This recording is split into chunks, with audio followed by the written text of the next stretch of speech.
তো হেল্ল' বন্ধুসকল, আজিৰ ভিডিঅ'টো পথাৰৰ পৰা। আজি গৈছোঁ আমি ঘৰৰ সকলো পথাৰ চাবলৈ। ধানবোৰ পকিছে, লাহে লাহে গৈ আছে মোৰ ছোৱালী, আগত গৈ আছে মোৰ মা আৰু নাতি আৰু আইতাকে পূৰা একদম সৰু সৰু আলিয়েদি গৈ আছে। ধানবোৰ চাইছে, সকলো পকিছে, কাটিব হৈছে আৰু অলপ পিছত। এয়া অকণমান ঘূৰি আইতাকক কোলাত উঠিব লগা হৈ গ'ল। দাৱনীয়ে আমাৰ ধান কাটি আছে। তাতে আকৌ মোৰ মানুহজনীও গৈছে ধান কটা চাবলৈ। তাতে আকৌ কটা অভ্যাস নাই বাৰু। কৈছে পাৰোঁনে নোৱাৰোঁ চাওঁ, মই কাটি অৱশ্যে চেষ্টা কৰাটো ভাল। তাকে কাঁচি লৈ কটাত লাগি গৈছে তেখেতেও। তাৰপিছত ভাল লাগে আঘোণৰ পথাৰ, ধুনীয়া এটা পৰিৱেশ। আচলতে আমি বাহিৰত থাকোঁ, ঘৰত আহিলে এইবিলাক পৰিৱেশ পাই সঁচাই ভাল লাগে। মা সেয়া কোচতে লৈ নাতিয়েকক লৈ ঘূৰি ফুৰিছে। তাইও খুব ভাল পাইছে পথাৰত আহি ৰ'দত।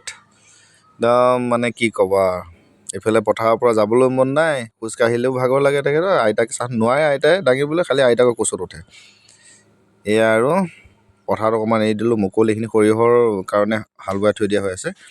তাৰ চপৰা লৈ সেই কলঙত পেলাই আছে। তাই ফূৰ্তি, এয়া হাঁহিছোঁ আৰু তাই ফূৰ্তি।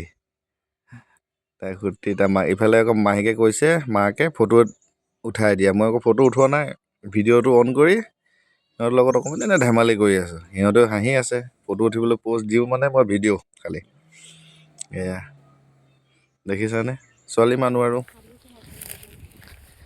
এয়া আমাৰ মেম চাহাব আজি পথাৰ চাব আহিছে।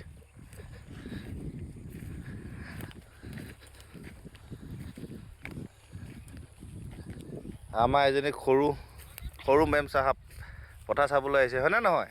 কেনেকুৱা লাগিছে পথাৰত ঘূৰি? কিবা ক'বা নেকি তুমি? কেনেকুৱা লাগিছে পথাৰ চাই? ভাল লাগিছে, গুড। এয়া দেখিছে আমাৰ ধাননি ডৰা, আচলতে গোটেই ধুনীয়াকৈ পকিছে ইয়াৰ পৰা একদম তালৈ। আৰু এবাৰ দেখিছোঁ সকলোৱে ধান ভাল, পথাৰখন ঘূৰিয়ে ভাল লাগিছে। সকলোৱে ধান কাটিছে, সকলোৱে ধান ভাল হৈছে। কিয় কাৰণে এইবাৰ পানী নাই। ধুনীয়াকৈ একদম মাঘ বিহু সকলো কাৰণে ভাল হ'ব। শহুৰ পৰিয়ালে আমাৰ এনেকৈ আৰু কেতিয়াবা ভাল লাগে নিজৰ মাটিডৰাত ধান খেতি এনেকৈ হ'লে।